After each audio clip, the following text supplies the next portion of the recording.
শুরুতেই জানাবো সংবাদ শিরোনাম। জাতির কাছে ক্ষমা চাইতে প্রস্তুত আওয়ামী লীগ।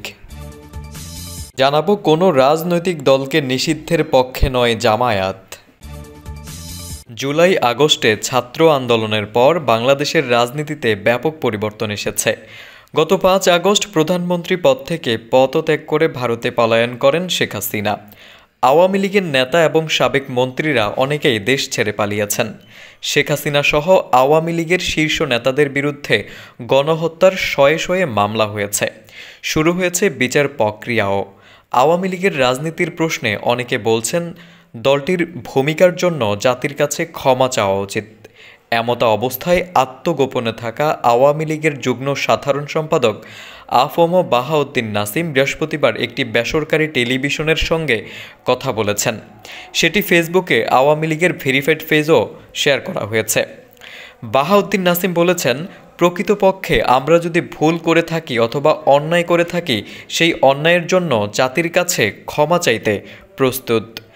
জুলাই আগস্টে মাসে আন্দোলনকারীদের নিহতদের ঘটনায় সারা দেশে শেখ হাসিনা সহ নেতাকর্মীদের নামে গণহত্যার অভিযোগে দায়ের হওয়া মামলার ব্যাপারে বাহাউদ্দিন নাসিম বলেন, দলের মন্ত্রী এমপি সহ সারা দেশে নেতাকর্মীদের নামে হাজার হাজার মামলা হয়েছে।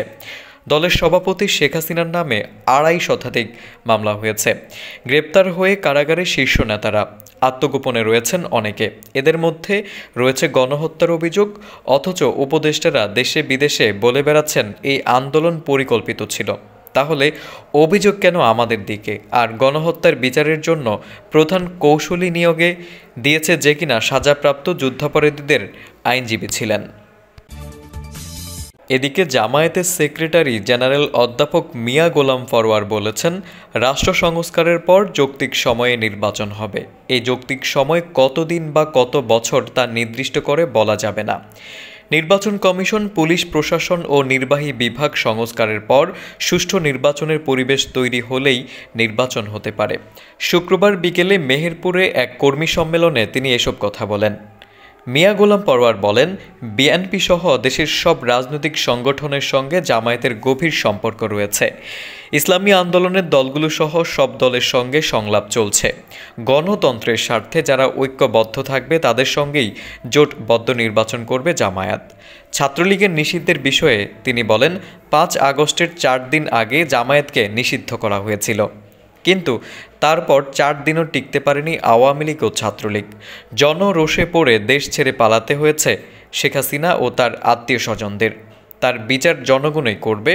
তারা নির্বাচনে আসতে পারবে কি পারবে না সেটি জনগণের উপর নির্ভর করছে। তবে কোনো দলকে নিষিদ্ধের পক্ষে নয় জামায়াত। আইনি প্রক্রিয়ায় খুনি শেখ হাসিনাকে বিচারের আওতায় এনে শাস্তি কার্যকর করা হবে।